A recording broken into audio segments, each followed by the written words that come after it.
Bismillahirrahmanirrahim. Assalamualaikum warahmatullahi wabarakatuh.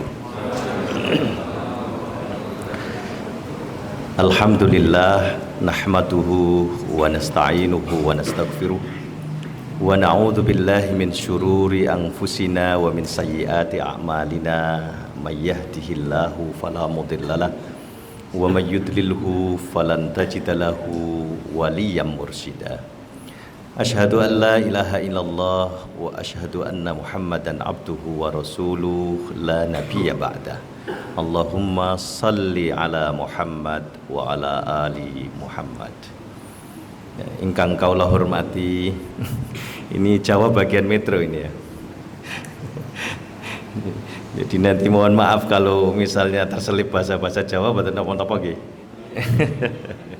Yang sama-sama kita muliakan Bapak Rektor Universitas Muhammadiyah Metro, para pimpinan, Bapak-bapak, Ibu Wakil Rektor, para dekanat, wakil dekan, para kaprodi, sekprodi, dan seluruh jajarannya, dan juga para Bapak Ibu tenaga kependidikan yang sama-sama kita banggakan.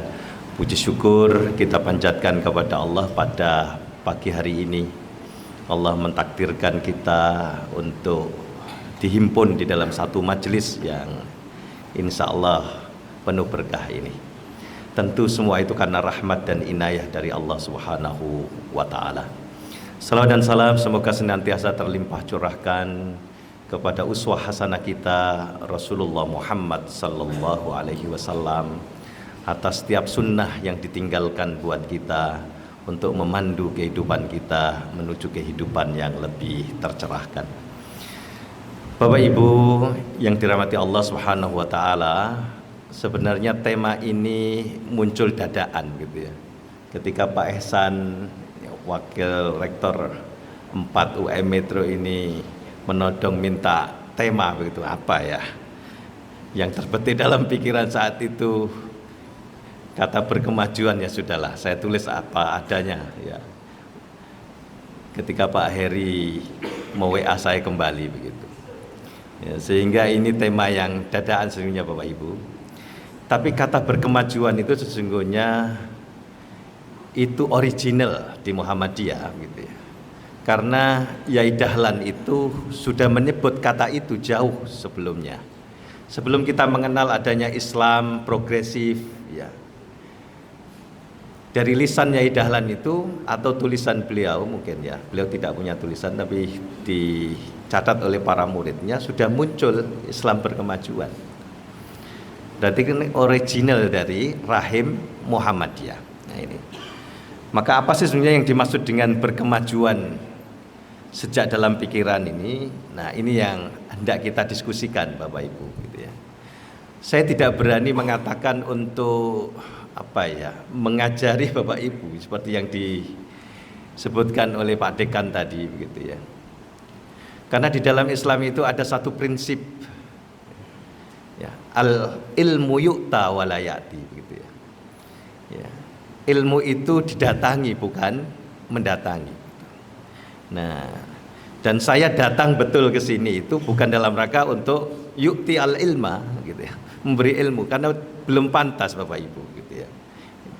Maka tak cocok dengan peribahasa ini, dengan makalah ini. Maka kita berdiskusi saja ya. Saya yakin di hadapan saya ini banyak orang-orang yang sesungguhnya lebih berpengalaman dari kami begitu. Istilahnya orang Jawa itu apa Bapak Ibu ya, nguyai segoro gitu ya. Kalau saya yu'ti al ilma, jadi kita mencoba sama-sama belajar ya. Inti dari belajar itu adalah change, perubahan gitu ya. Ya, dan itu diawali dengan adanya interaksi secara internal, proses internal berupa interaksi antara apa yang ada di dalam diri kita, potensi yang diberikan oleh Allah kepada kita, dengan faktor eksternal yang dalam dunia pembelajaran kemudian disebut sebagai learning resources, itu sumber-sumber belajar. Nah tentu suasana, dinamika, kajian duha yang selama ini rutin dilaksanakan adalah bagian dari salah satu learning resources tadi. Maka mari kita sama-sama belajar Bapak Ibu. Oke, Bapak Ibu yang kami muliakan, Muhammadiyah sebagaimana kita tahu gitu ya, itu bisa dibedakan untuk sekedar menyederhanakan, bisa berupa organisasi dan gerakan, tapi Muhammadiyah juga sering dipahami sebagai state of mind. Kalau sebagai organisasi dan gerakan, kita semuanya sedang berada di situ. Ya, di situ ada struktur kepemimpinannya, ya, mulai dari tingkat ranting sampai PP Muhammadiyah, di mana ada unsur-unsur yang saling terkait komponen, gitu ya, yang membentuk satu organisme. Ya. Itu organisasi. Gitu ya. Muhammadiyah juga gerakan. Di mana kalau tidak ada aktivitas di situ, ya, maka dia akan statis. Gitu ya. Harus ada gerakan. Disebut gerakan karena ada pergerakan, ada aktivitas. Kalau hanya sekedar nama ranting cabang tetapi tidak ada aktivitas, maka Muhammadiyah tidak bisa disebut sebagai gerakan. Maka kita mengenal Muhammadiyah memiliki banyak aktivitas yang kita menyebutnya biasanya menjadi trisulah itu, mulai dari schooling, feeding, dan healing, ya. Mencerdaskan anak bangsa terwadai di dalam program kegiatan pendidikan, schooling, lalu penyejahteraan dan lain sebagainya, feeding, gitu ya. Lalu kemudian di bidang kesehatan menyehatkan masyarakat, nah, itu masuk di dalam healing, gitu ya. Nah, kita berada di UM Metro ini bagian dari gerakan pendidikan schooling. Nah ini, itu Muhammadiyah sebagai organisasi dan gerakan. Gitu ya. Maka saya yakin Bapak Ibu sebagai bagian dari organisasi ini semuanya memiliki kartu tanda anggota Muhammadiyah. Itu kita melihat Muhammadiyah sebagai organisasi.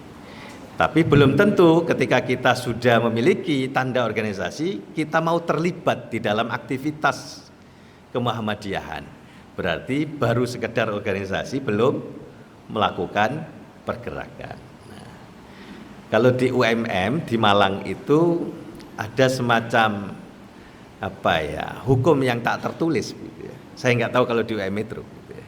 Semua yang terlibat di UMM, apakah itu dosen atau karyawan, gitu ya, tenaga kependidikan, harus juga aktif di Persyarikatan Muhammadiyah dari tingkat ranting sampai tingkat pusat, gitu ya. Nah ini, dan itu ada semacam alat ukur indikator kinerjanya, di mana itu menjadi satu bagian yang akan dinilai IKD itu untuk naik gaji secara berkala itu. Di antaranya adalah keterlibatannya di dalam Muhammadiyah, di dalam Persyarikatan Muhammadiyah. Maka kami sebagai dosen UMM itu tentu sangat berbeda, saya yakin di sini juga begitu, dengan dosen-dosen di perguruan tinggi negeri. Begitu. Identitas, ya, profesionalitasnya saja yang mungkin muncul sebagai dosen pengajar. Ada tridharma perguruan tinggi itu, tetapi di Muhammadiyah lebih dari itu. Ya, saya nggak tahu Pak Rektor apakah di sini mengenal dharma keempat ya, sama berarti ya. Kita memiliki catur dharma, di mana dharma keempat adalah kemuhammadiyahan itu. Nah, sehingga kami yang di FAI khususnya itu tidak ada liburnya begitu ya. Kalau Senin sampai Jumat kemungkinannya kita identitas profesionalitas kita sebagai dosen dengan aktivitas pendidikan, penelitian dan pengabdian kepada masyarakat. Tetapi kalau akhir pekan, Sabtu Ahad itu juga tidak ada hentinya mengisi kajian ke sana kemari, menghidup-hidupi ranting, cabang dan lain sebagainya. Dan saya yakin itulah Bapak Ibu sumber keberkahan kita di Muhammadiyah yang tidak dimiliki oleh dosen atau tenaga kependidikan lain di luar Muhammadiyah. Nah ini, maka ini masuk dalam spirit pergerakan itu Bapak Ibu. Nah, Muhammadiyah menjadi hidup karena dia tidak sekedar organisasi, tetapi organisasi yang didukung oleh aktivitas-aktivitas pergerakan ini. Nah, ini Muhammadiyah sebagai organisasi dan gerakan. Tapi jangan dilupakan bahwa Muhammadiyah juga bisa disebut sebagai state of mind. Ya, state of mind. Ya. Di situ ada ideologi, di situ ada khitoh, ya, yang diturunkan menjadi khitoh, yang menjadikan kita kemudian punya spirit untuk bergerak. Nah, ini. Itu karena digerakkan oleh state of mind ini, ya, kerangka pikir ideologi yang kita miliki. Nah, state of mind ini bisa dimiliki oleh banyak orang, ya, yang bisa jadi dia tidak terlibat di dalam organisasi maupun gerakan Muhammadiyah. Ya, banyak orang-orang yang punya cara pikir, cara pandang yang sama dengan Muhammadiyah, walaupun dia mungkin tidak mau terlibat di dalam organisasi Muhammadiyah. Ketika dia lebih memilih sholat id di lapangan, itu sudah menunjukkan state of mind-nya Muhammadiyah, begitu. Ya, lebih memilih itu daripada di masjid misalnya. Dia lebih menggunakan hisab daripada ru'yah misalnya. Itu sudah state of mind-nya Muhammadiyah. Walaupun dia mungkin tidak ikut terlibat di dalam organisasi dan gerakan Muhammadiyah.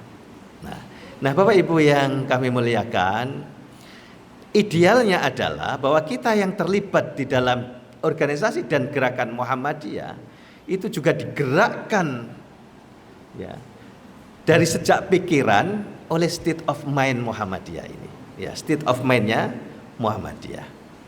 Ya. Jangan sampai kemudian kita berada di organisasi dan gerakan Muhammadiyah, tapi cara pandang dan cara pikir kita justru bertentangan dengan state of mind-nya Muhammadiyah. Nah, ini yang saya sebut bahwa berkemajuan sejak dalam pikiran ini di sini. Ya. Nah, state of mind Muhammadiyah itu identik dengan berkemajuan. Gitu ya. Artinya orang Muhammadiyah maka sejak pola pikirnya itu harus berkemajuan. Nah, apa ciri dari berkemajuan? Mohon maaf, ini kok tidak bisa digerakkan ya. Ini. Jadi kerangka ideologis dan filosofis yang memandu tindakan, ya, dan keyakinan organisasi Muhammadiyah dan anggotanya. Ya.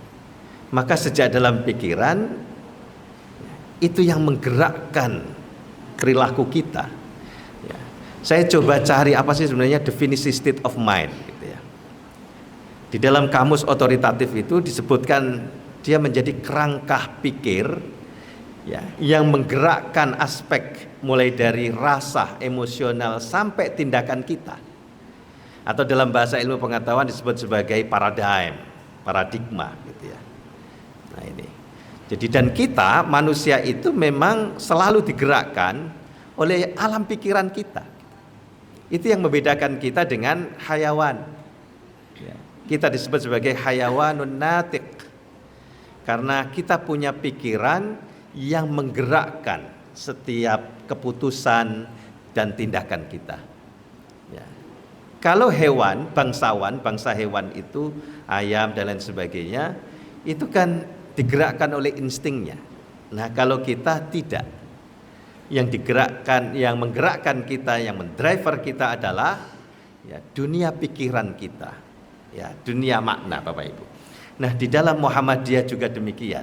Mengapa organisasi dan gerakan Muhammadiyah itu kok berbeda dengan gerakan dan organisasi keagamaan yang lain? Karena state of mind-nya itu berbeda. Ini. Ya.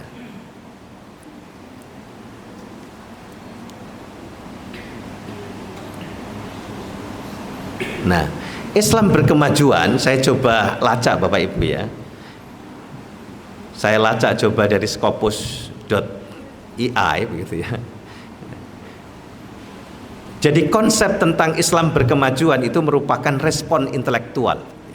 Jadi lagi-lagi itu masuk di dalam dunia pikiran kita, dunia makna kita. ya, terhadap tantangan sosial politik dan ekonomi yang dihadapi bangsa Indonesia selama penjajahan Belanda. Sehingga kalau kita belajar kemuhammadiyahan dari aspek kesejarahan, itu kan ada dua faktor yang menjadikan Muhammadiyah itu berdiri. Ada faktor objektif, ada faktor subjektif. Faktor objektif itu berarti faktor yang terkait dengan kondisi sosial saat itu, di mana bangsa Indonesia dalam kondisi keterjajahan oleh kolonial Belanda itu, ada kebodohan, ada kemiskinan dan lain sebagainya. Itu faktor objektif. Tetapi tidak bisa kita lupakan ada faktor subjektif. Bagaimana kemudian Yai Dahlan itu menafsirkan ayat-ayat Al-Quran yang dikontekstualisasikan dengan kondisi objektif itu, yang kemudian melahirkan Muhammadiyah dengan corak yang berkemajuan seperti yang kita rasakan sampai hari ini. Maka faktor subjektif tidak bisa dilupakan gitu ya. Dan itu ada di dalam ruang pikiran intelektualitas Yai Dahlan yang kemudian diterjemahkan dalam ideologi Muhammadiyah, diturunkan lagi menjadi khitoh perjuangan sampai gerakan-gerakan real di Muhammadiyah. Itu menandakan bahwa berkemajuan harus sejak ada di dalam pikiran kita. Menjadi orang Muhammadiyah itu sudah terlihat aspek berkemajuannya dari mulai cara dia berpikir, ya, hasil produk dari pikirannya. Ya. Ya. Ini yang membedakan kita, Bapak Ibu. Ya. Di mana konsep ini bertujuan untuk memajukan posisi umat Islam melalui perpaduan pemahaman keagamaan dan rasionalitas. Nah, ciri dari Islam berkemajuan yang diusung oleh Muhammadiyah kira-kira ini karakteristiknya. Nah, mari coba kita lihat apakah di dalam pikiran kita isu itu berkemajuan atau tidak. Kalau karakteristik ini ada di dalam pikiran kita, di dalam state of mind yang kita miliki. Yang pertama, berlandaskan tauhid, ya. Di mana kita dengan keyakinan kita bahwa Allah Subhanahu wa taala adalah satu-satunya Tuhan kita, yang itu kemudian terekspresikan, ya, pada sikap egalitarianisme kita di dalam hubungan kita dengan sesama. Ya, tidak ada yang lebih tinggi, tidak ada yang lebih rendah, selama masih sama-sama, ya, menyembah Tuhan yang sama, Allah Subhanahu wa taala. Di atas kita langit, di bumi kita hanya tanah, maka semua manusia itu setara di hadapan Tuhan. Nah, ini ciri bahwa kita punya pikiran yang berkemajuan karena berlandaskan tauhid, di mana teologi kita ini kemudian menghasilkan pemahaman tentang kesetaraan, egalitarisme di antara kita. Nah, ini sehingga kemudian, ya, tidak ada penindasan, ya, dan lain sebagainya, karena kita melihat semua manusia sama sebagai hamba Tuhan yang sama. Nah, ini maka kalau masih ada dalam pikiran kita bahwa saya lebih baik dari dia, saya lebih tinggi statusnya dari dia, maka berarti kita belum berkemajuan, ya. Coba kita perhatikan di Muhammadiyah kan tidak begitu Bapak Ibu ya, menghargai tentang nasab misalnya. Betul Bapak Ibu ya. Ini anaknya siapa, kiai siapa, itu kan tidak ada. Maka Jamaatul Gawaghis begitu ya, para gus-gus kan tidak dikenal dia. Para habaib, ya, misalnya kan tidak ada di Muhammadiyah. Karena itu cerminan dari nilai ketauhidan yang diajarkan di Muhammadiyah. Ada saudara saya, dosen UINSA, Sunan Ampel Surabaya, disertasinya itu meneliti tentang habaib di Muhammadiyah. Ketika rame-rame kemarin di saudara kita Nahdlatul Ulama yang rame menggugat tentang nasab para habaib di Indonesia begitu ya. Ya. Muhammadiyah sudah sejak lama gitu ya. Ya, tidak mempersoalkan itu begitu. Karena memang menganggap semua manusia di warga Muhammadiyah itu egaliter, setara. Ya.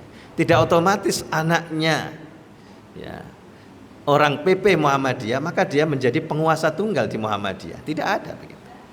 Maka siapapun masuk di Muhammadiyah setara. Siapapun punya kesempatan untuk menjadi pimpinan, ya, selama dia punya kompetensi yang bisa diandalkan. Ya. Nah ini turunan cerminan dari sikap tauhid ini. Ya. Maka kompetisinya adalah fastabiqul khairat, bukan berdasarkan nasab dan nasib itu. Nah ini yang kemudian menjadi pola ya, tata berkehidupan berorganisasi di Muhammadiyah, karena state mind-nya begitu ya. Nah ini, maka kalau ingin tetap mengandalkan nasabnya, maka insya Allah di Muhammadiyah tidak akan pernah laku. Walaupun keturunan Yai Ahmad Dahlan, kalau dia tidak punya kompetensi yang bisa diandalkan, tetap saja tidak dipilih. Maka guyonannya kami di Jawa Timur itu ya, kalau anak-anak NU biasanya tidak kemudian bisa terwadahi di organisasi NU, pengen dia menjadi tokoh, masuklah Muhammadiyah gitu ya. Karena dia juga punya kans yang sama untuk bersaing kan gitu Ibu ya. Apalagi dia kemudian dari pesantren bisa baca kitab dan lain sebagainya, itu gampang kemudian ditokohkan di Muhammadiyah, menjadi Kiai Muhammadiyah. Dan kalau kita perhatikan ternyata banyak tokoh-tokoh Muhammadiyah itu Kiai Muhammadiyah yang tidak murni pengkaderannya dari Muhammadiyah ya, karena selama ini Muhammadiyah tidak dikenal mampu melahirkan kiai-kiai yang handal gitu ya. Di Jawa Timur dulu ada Allahyarham Kiai Abdurrahim Nur, itu ternyata alumni Tebuireng. Di Paciran Lamongan ya, dekat kampung saya itu ada Yai Abdurrahman Samsuri dengan pesantren Muhammadiyahnya di Paciran, pesantren Muhammadiyah besar. Itu ternyata juga muridnya Hadratus Syekh Hasyim Asy'ari.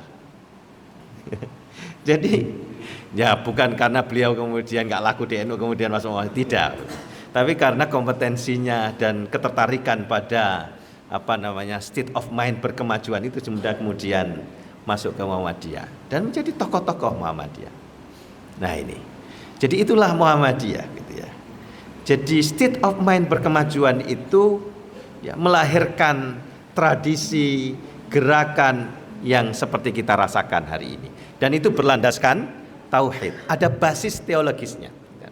Lalu kemudian yang kedua bersumber pada Al-Quran dan Sunnah, yang kita sering kemudian mengenal dengan jargon ar-ruju ilal Quran was Sunnah gitu ya. Kita mengenal di mana kita kembali kepada Al-Quran dan Sunnah dengan 3 pendekatan, bayani, burhani, dan irfani. Secara tekstual kita tidak meninggalkan pemahaman terhadap teks Al-Quran dan Sunnah, tetapi itu harus didekati juga secara burhani dengan kemampuan akal pikiran kita ya. Nah ini juga ada pendekatan melalui rasa irfani ya. Ada aspek batiniah di situ ya, ini ya, di mana akal, ilmu, dan teknologi itu kita gunakan untuk mengamalkan ayat-ayat Al-Quran dan Al-Hadis ini.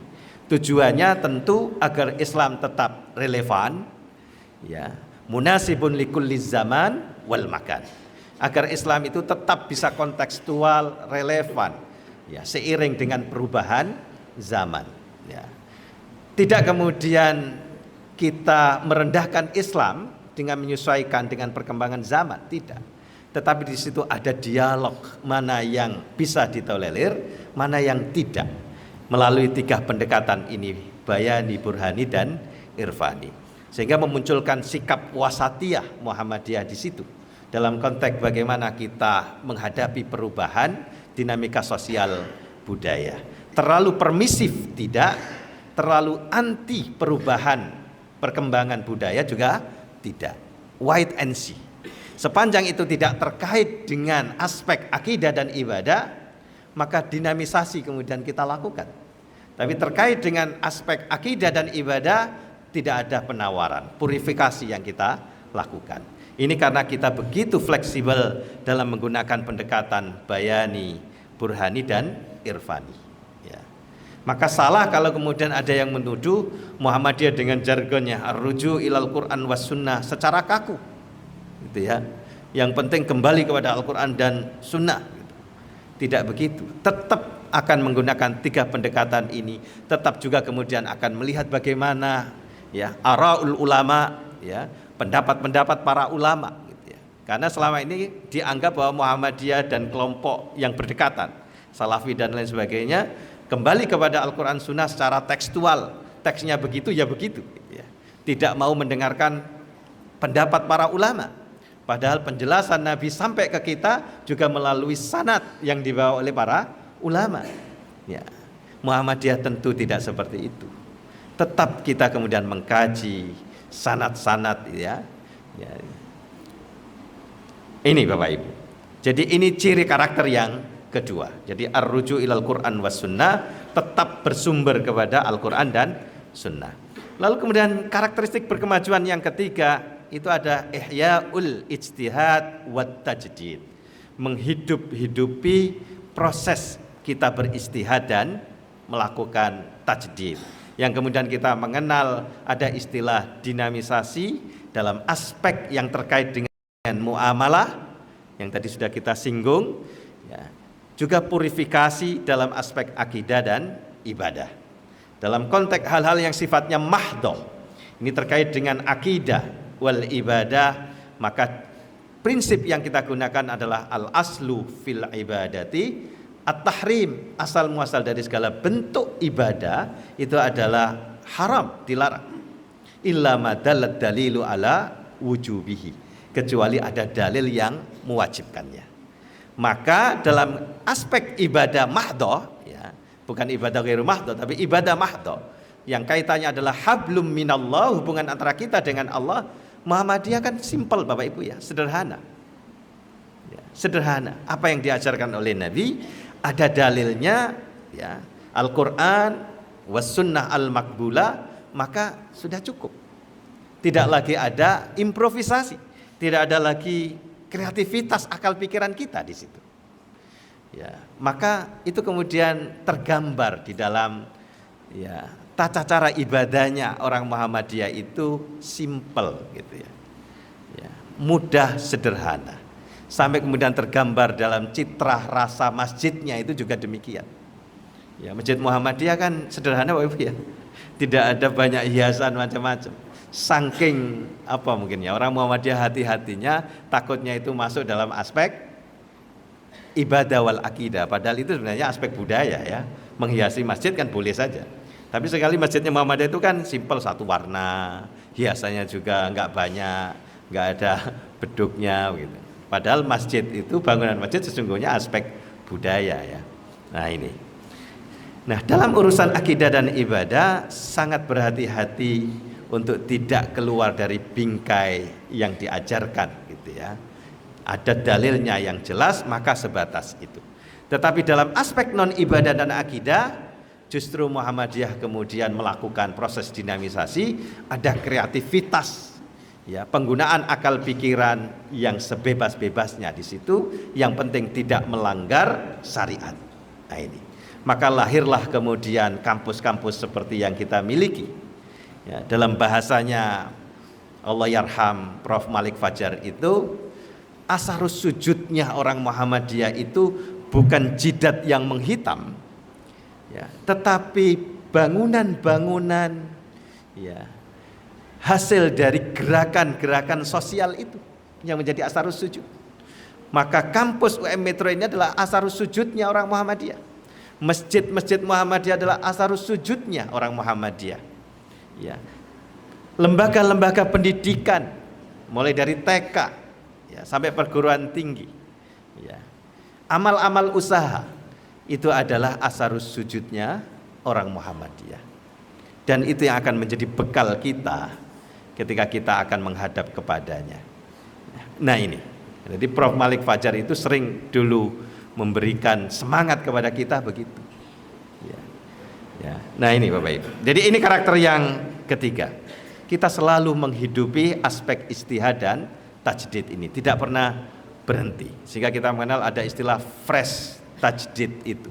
Jadi tajdid yang selalu fresh, segar, menyegarkan, seiring dengan perkembangan dinamika kehidupan sosial kita. Nah ini. Lalu kemudian karakteristik yang berikutnya adalah mengembangkan sikap wasatiyah. Selalu kita mengambil sikap moderat, berada di tengah-tengah posisi yang adil, di mana prinsip wasatiyah di Muhammadiyah itu tergambar di dalam sikap tawazun, selalu menjaga keseimbangan, ya. Lalu kemudian i'tidal, konsisten, adil, seperti yang tadi kita contohkan. Dalam menghadapi perkembangan budaya yang terus berubah, bagaimana sebenarnya sikap Muhammadiyah, wasatiyah Muhammadiyah? Maka dia berada di tengah-tengah dari sikap ekstrim yang permisif, membolehkan setiap perubahan tanpa sensor, begitu ya. Di satu sisi ada sikap yang anti terhadap setiap perubahan.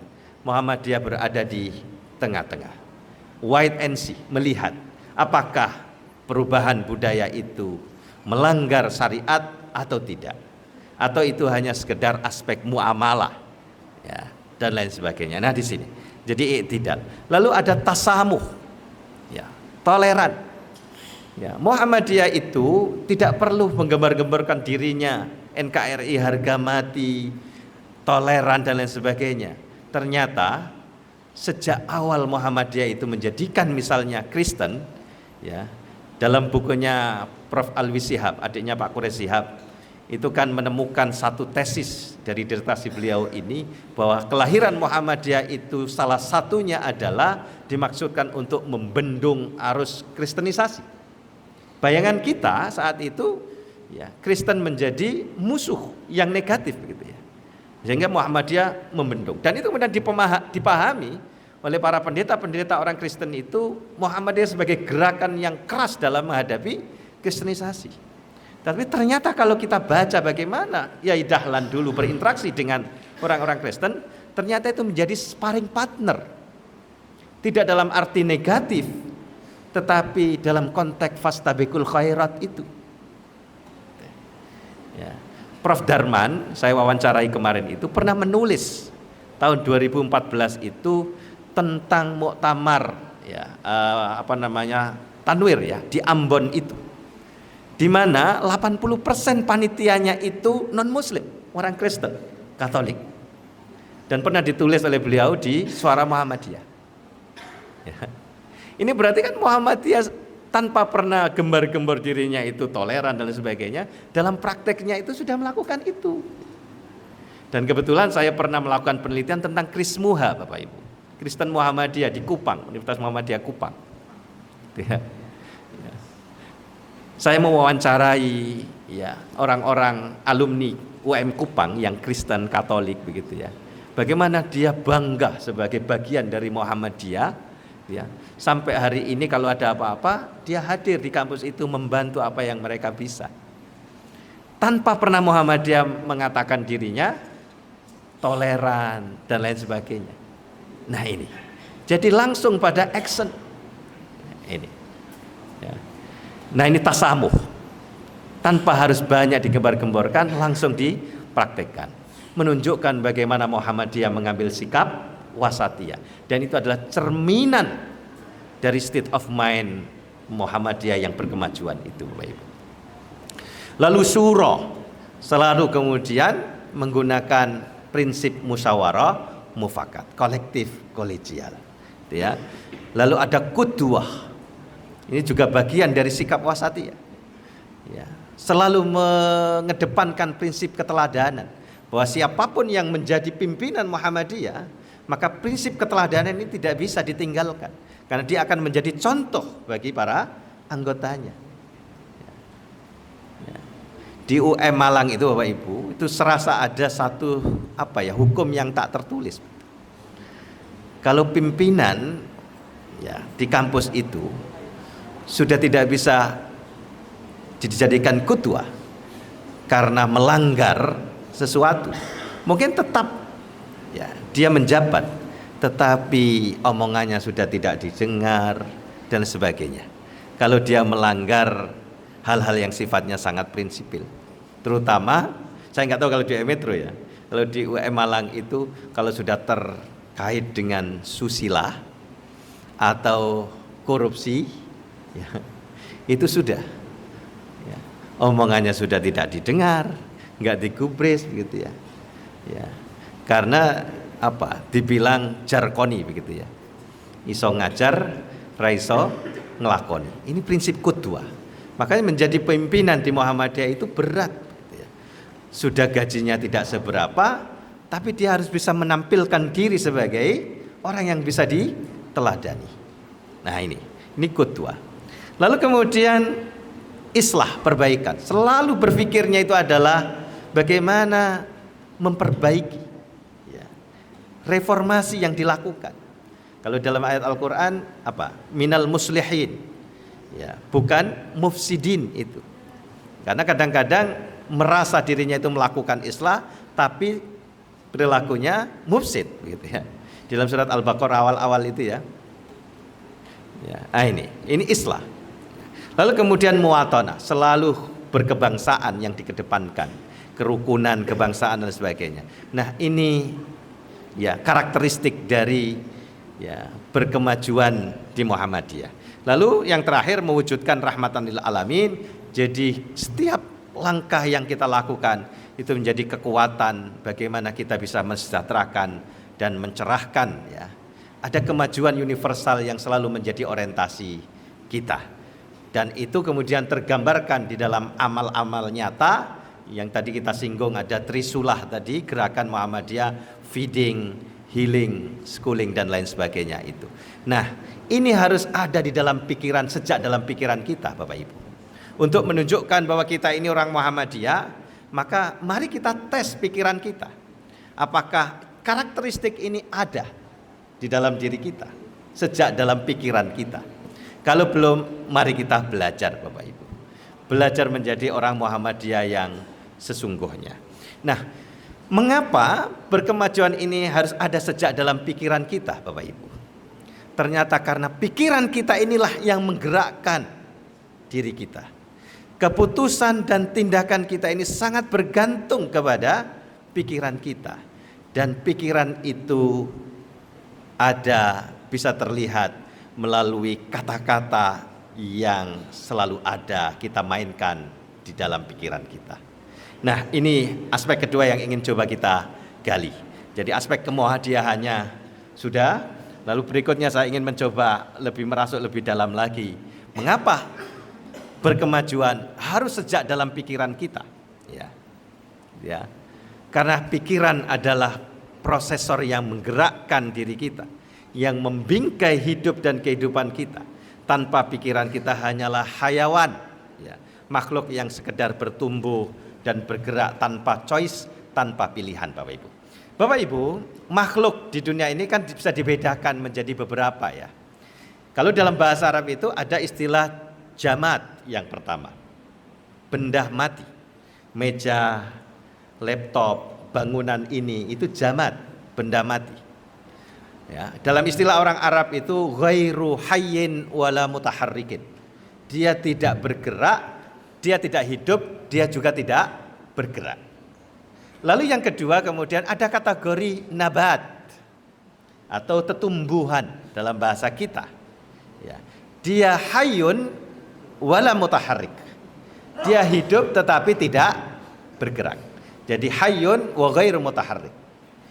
Tanda kalau dia hidup apa? Ada pertumbuhan. Istilahnya orang Jawa itu ada permodotan gitu ya. Bisa modot wa ghairu mutaharrik tetapi tidak bisa bergerak. Nah ini. Itu tandanya dia masih hidup. Jadi ibu-ibu kalau suaminya pagi-pagi kok masih bisa bergerak, modot begitu, itu tandanya dia masih hidup. Gitu ya. Nah, itu. Lalu kemudian yang ketiga disebut dengan hayawan. Hayawan itu berarti hayyun wa mutaharrikun. Hayyun itu berarti hidup, tanda dia hidup ada pertumbuhan dan perkembangan, sekaligus dia bisa berpindah dari satu tempat ke tempat yang lain. Itu disebut sebagai mutaharrik. Itu hayawan. Masuk di situ adalah kita manusia, lalu kemudian bangsawan, bangsa hewan, ayam, kambing, kerbau, itu semuanya masuk dalam hayawan. Tapi apakah kita mau Bapak Ibu disebut sebagai bangsawan, bangsa hewan itu? Tidak mau jelasnya. Mengapa? Karena kita ini tidak sekedar hidup, tidak sekedar bergerak. Makanya kemudian ya, para filsuf kemudian menyebutkan begitu ya, dengan banyak istilah tentang diri kita sebagai manusia. Ya. Coba saya kutipkan di sini. René Descartes misalnya, seorang filosof Prancis. Ya.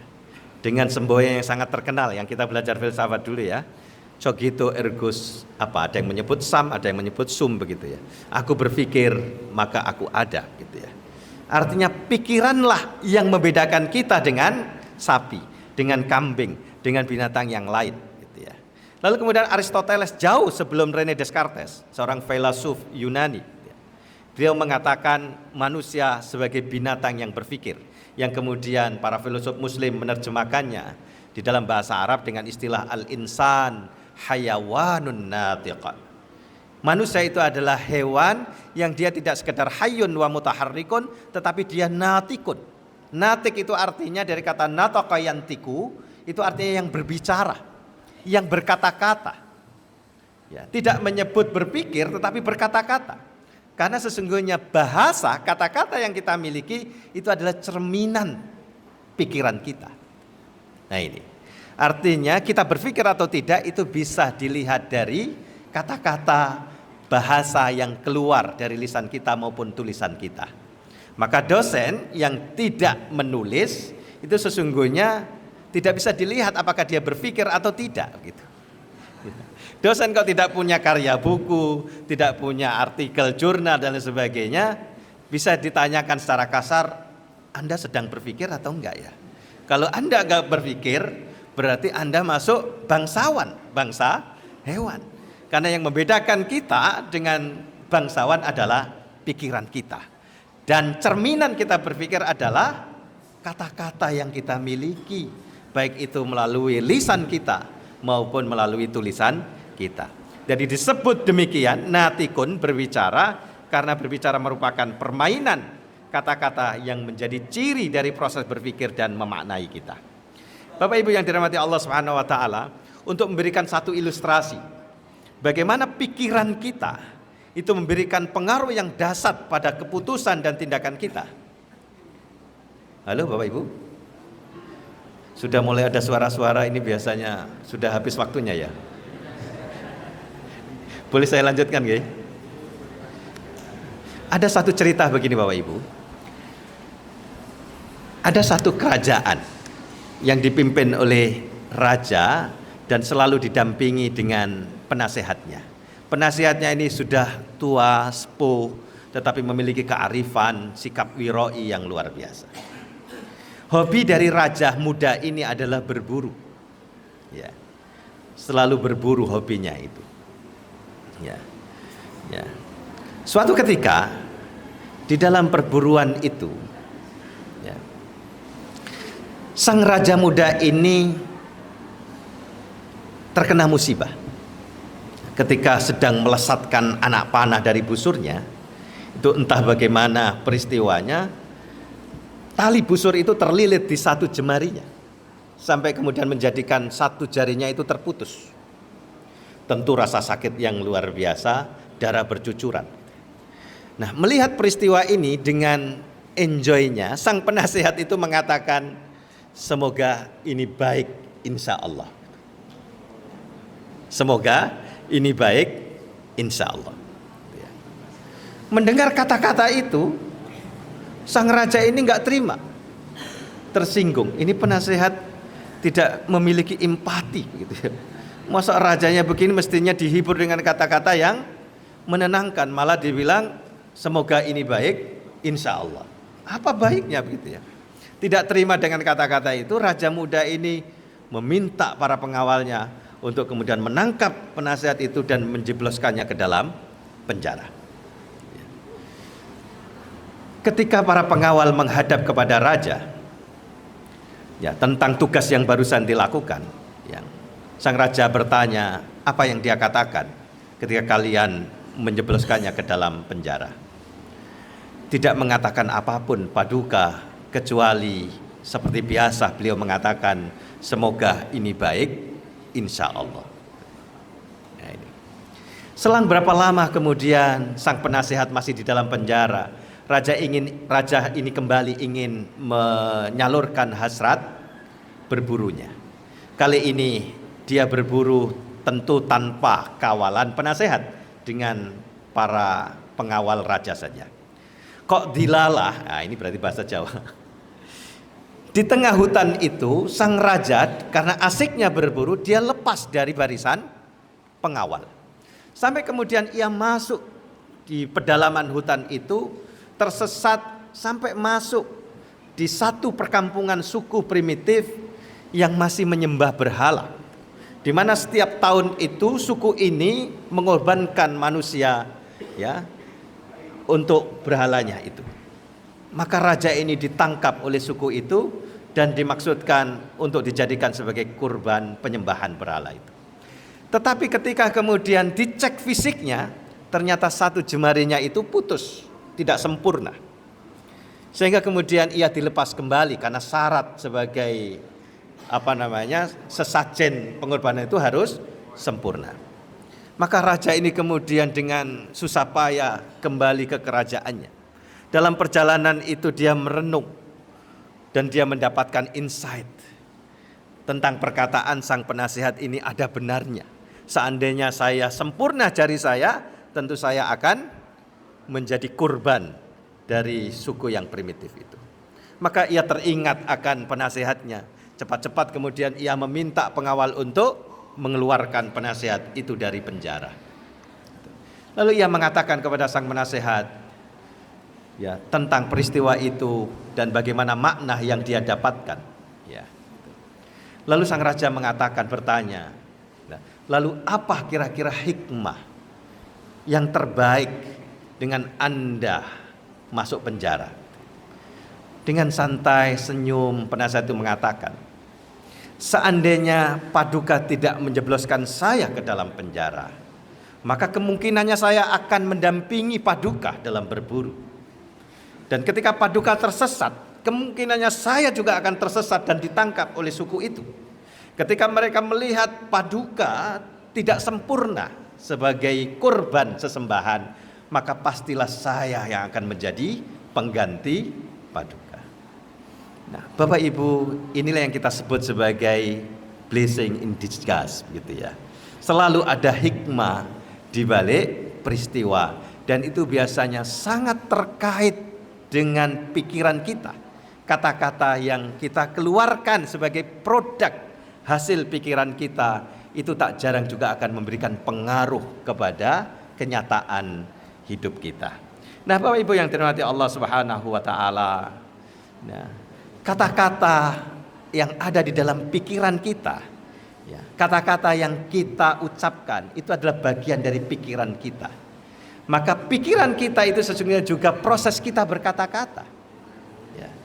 Maka kalau kita selalu husnudzon, itu berarti pikiran kita selalu husnudzon, maka kejadian yang akan menimpa kita juga seringkali terkait dengan kebaikan di dalamnya. Demikian pula sebaliknya. Kalau kita sering berkata-kata, berpikir secara negatif, maka kenyataan hidup kita juga akan negatif. Dan bisa jadi dalam kenyataannya sesuatu yang kita anggap itu buruk, ternyata Allah punya skenario yang lain.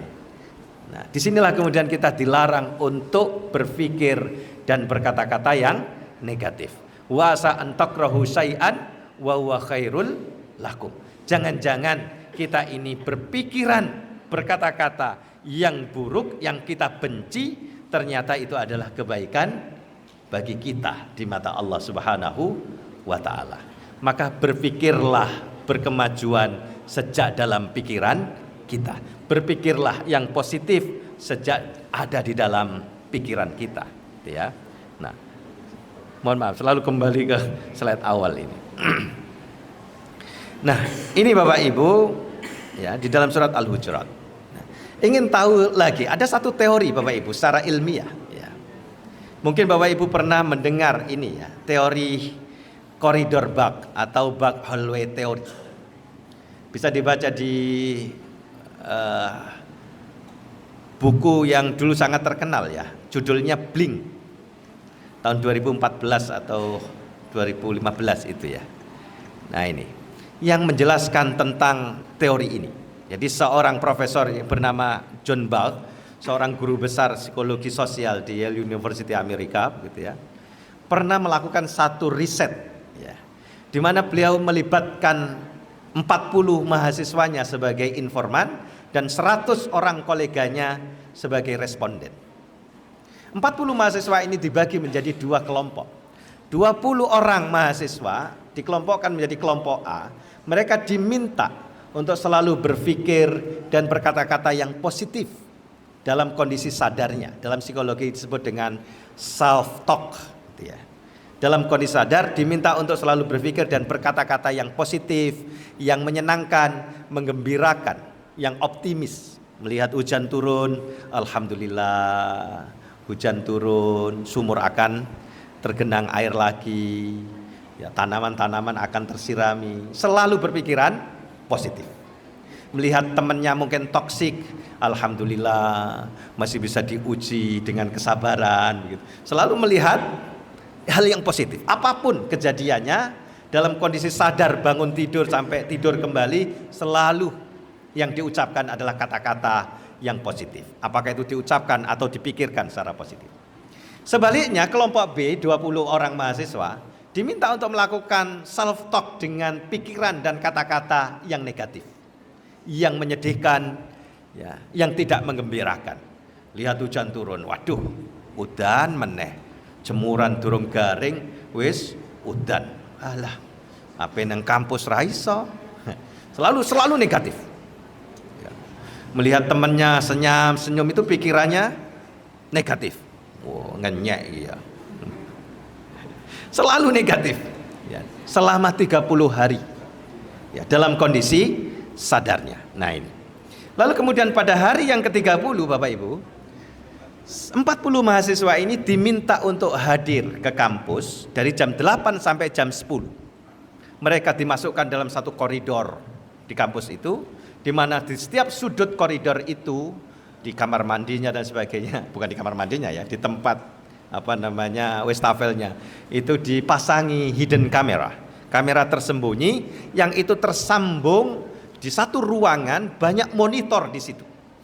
Nah, 100 orang responden tadi juga diminta hadir pada pukul 8 sampai 10 tadi, tapi 100 orang ini dihadirkan di aula besar yang ada ratusan monitor tadi, yang tersambung di koridor di mana 40 mahasiswa tadi dihadirkan. Ya. 100 responden ini diberi kertas. Di situ ada nama dan foto 40 mahasiswa itu. Tetapi tidak diberitahu mana yang masuk kelompok A, mana kelompok B. Mereka hanya diminta untuk mengamati dari monitor itu. Ya. Mahasiswa yang punya aura positif, selalu senyum, wajahnya menunjukkan kegembiraan, menyenangkan, delok tok iku wis ayem gitu ya. Dari pantauan kamera itu diminta untuk diberi kode A. Sedangkan dilihat dari raut wajahnya itu kok cemberut, betutut, mesungut, wis pokoknya gak nyenengke blas. Ya, walaupun pakai setelan jas yang necis, tapi kok kayaknya perawakannya penuh dengan pesimis, gak nyenengke. Diminta untuk memberi tanda B. 100 responden ini tidak ada yang mengenali satupun mahasiswa itu. Hanya mengenali nama dan fotonya, sehingga bisa mengidentifikasi dari layar monitor. Setelah jam 10, lalu kemudian 100 kertas tadi dikumpulkan. Lalu dicocokkan. Mana yang masuk kelompok A, mana yang kelompok B. Dan tahukah Bapak Ibu, apa hasilnya? 95% jawaban dari responden tadi cocok. Mana 20 mahasiswa yang masuk kelompok A, mana yang masuk kelompok B, dilihat dari raut wajah, perawakan, penampilannya, menggembirakan atau menyedihkan. Nah itu. Ya. Para responden terkejut, mengapa bisa jawaban mereka kok tepat begitu ya? Maka Profesor John Buck kemudian menjelaskan bahwa manusia itu memiliki 1 triliun sel di dalam dirinya, di mana setiap hari sel yang mati itu ada 30 miliar.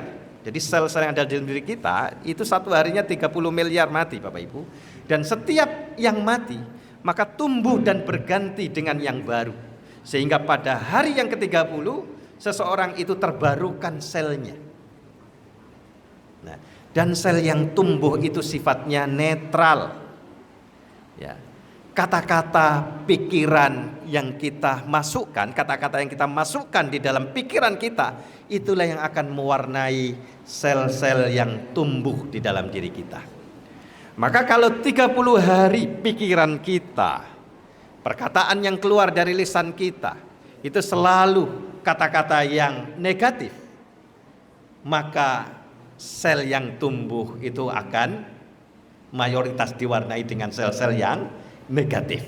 Maka pembawaan kita menjadi kurang bersemangat, loyo. Itu jangan-jangan karena pikiran kita, kata-kata yang kita masukkan di dalam pikiran kita selalu hal-hal yang sifatnya negatif.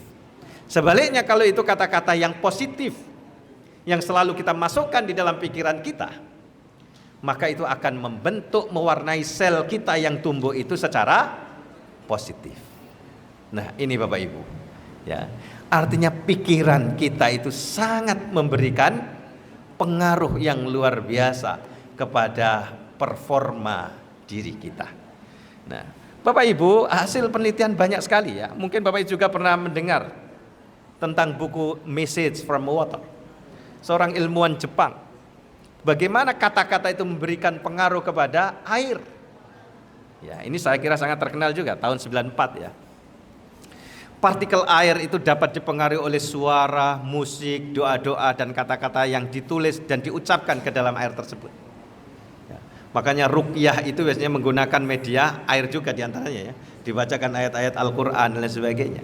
Dan ya, Dr. Masaru Emoto, ilmuwan Jepang ini juga meneliti itu. Air yang dibacakan dengan kata-kata yang baik, doa-doa, dengan musik, lagu-lagu yang indah, itu ternyata memberikan bentuk ya yang begitu bagus begitu ya, indah. Ya. Sebaliknya kalau itu dikata-katai dengan kata-kata yang buruk, itu dicek begitu ya. Jadi air itu diambil sebagai sampel, yang satu diberi kata-kata yang baik, diucapkan yang baik, yang satu selalu dikatakan yang buruk, lalu kemudian air ini dipadatkan menjadi es begitu, baru kemudian dilihat dengan alat pembesar, dan ternyata itu ada di situ gambar yang indah untuk air yang diberi kata-kata yang positif. Sebaliknya air yang dibekukan, yang selalu diberi kata-kata yang negatif, ternyata gambarannya begitu buruk sekali gitu ya. Mengapa demikian Bapak Ibu? Dan tahukah Bapak Ibu, diri kita ini kan 70% isinya cairan. Maka kalau kita yang kita masukkan dalam diri kita adalah kata-kata yang buruk, pikiran yang buruk, maka itu akan memberikan pengaruh kepada cairan di dalam diri kita yang juga buruk.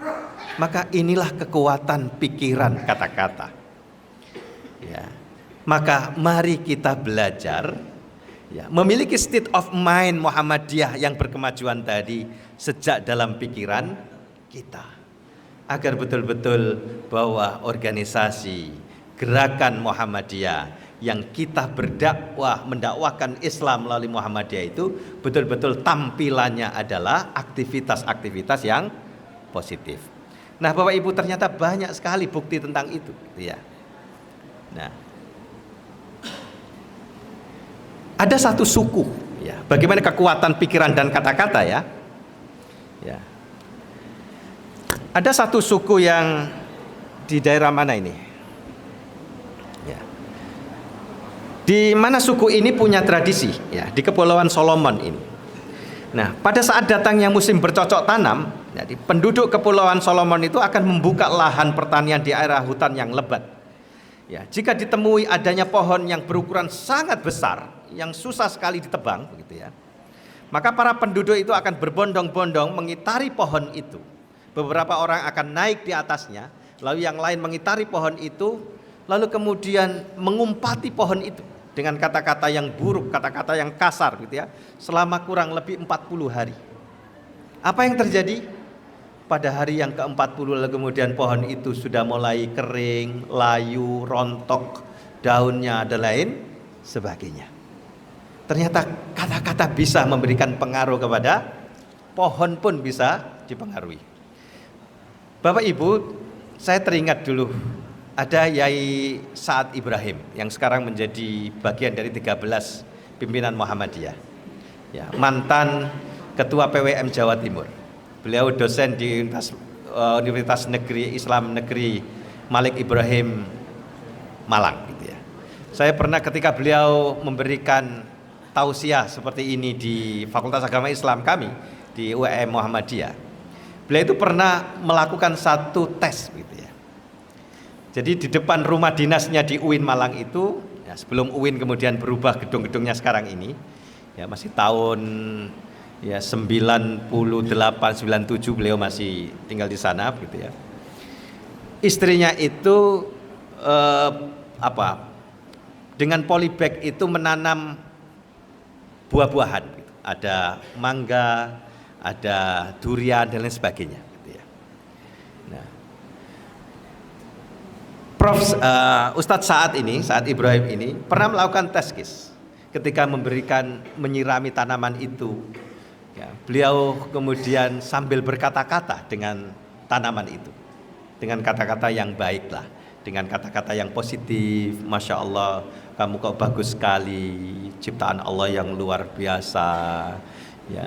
Dengan kata-kata begitu ya. Ternyata menurut beliau tanaman yang diberi kata-kata yang baik itu cepat keluar buahnya daripada tanaman yang tidak diberi kata-kata. Nah, ini hampir mirip dengan Kepulauan Solomon ini. Nah, saya nggak tahu, nanti coba ditaskis Bapak Ibu ya. Tapi ini sekali lagi menunjukkan tentang the power of word, kekuatan kata-kata. Dan kata-kata adalah cerminan dari pikiran kita. Nah, sekarang bagaimana kalau kita sering berkata-kata yang buruk untuk anak kita, Bapak Ibu? Pasti itu akan memberikan pengaruh yang luar biasa kepada anak kita. Nah, inilah pentingnya kemudian kita selalu berkata lembut kepada orang lain, kepada anak kita, keluarga kita terutama. Jangan sampai kita berkata kasar. Ya, ini saya temukan ada meme ini, berhentilah berteriak karena teriakan itu ternyata bisa mematikan roh. Seperti rohnya pohon tadi, bisa menghidupkan roh, menguatkan roh, dan setiap makhluk Tuhan tentu memiliki nyawa di situ. Nah, dan ini begitu ditegaskan di dalam Al-Qur'an Bapak Ibu. Surat Al-Ahzab Allah berfirman, ya ayyuhalladzina amanu ittaqullaha wa qulu qaulan sadida. Yuslih lakum a'malakum wa yaghfir lakum dzunubakum. Ya, wa may yuti'illaha wa rasulahu faqad faza fauzan azima. Ini sangat tegas sekali ayat ini.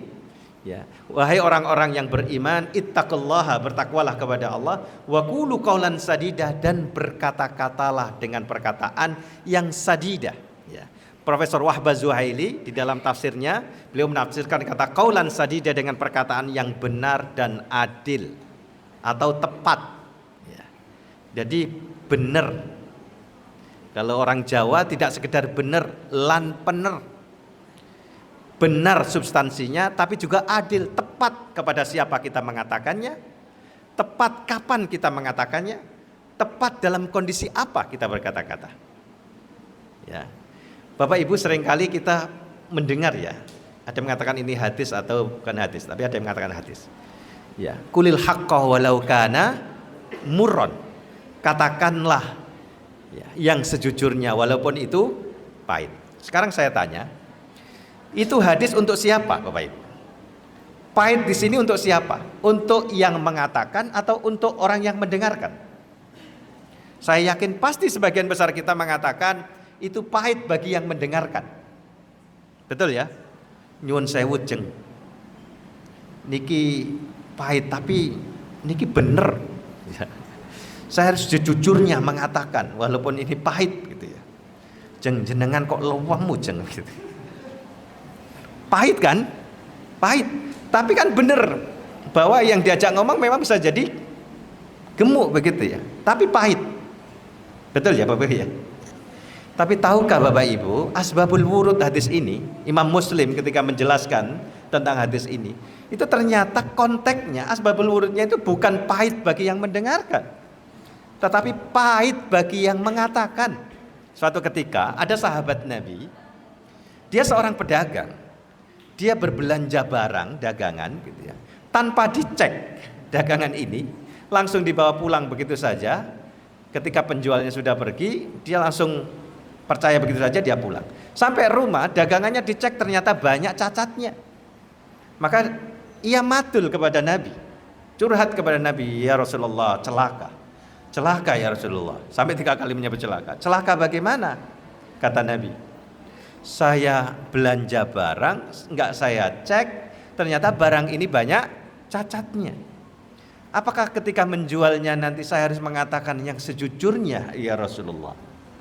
Maka Nabi mengatakan, kulil haqqa walau kana murron. Katakan yang sejujurnya walaupun itu pahit. Kira-kira ya, pikirnya konteksnya itu pahit bagi siapa Bapak Ibu? Pahit bagi yang mengatakan toh. Nah, qaulan sadida itu tidak sekedar benar walaupun pahit, tetapi harus tepat kepada siapa kita mengatakannya. Kalau Syekh Abdurrahman As-Sa'di di dalam tafsirnya, qaulan sadida itu yang lembut, santun dan mengisyaratkan kepada kemaslahatannya. Jadi tidak sekedar benar, tapi benar, lan santun, lemah lembut. Nah ini begitu kuatnya ya pesan ini disampaikan kepada kita, agar kita tidak ngawur dalam berpikir dan berkata-kata, karena itu memberikan pengaruh yang luar biasa.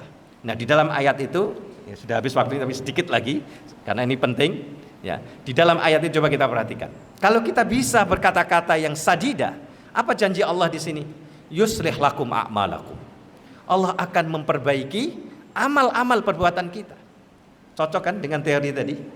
Kalau kita bisa berpikir, berkata-kata yang sadida, tentu tidak sekedar kata-kata kepada orang lain, tapi berpikir adalah proses berkata-kata. Karena ketika kita berpikir, sesungguhnya kita sedang bermain kata-kata.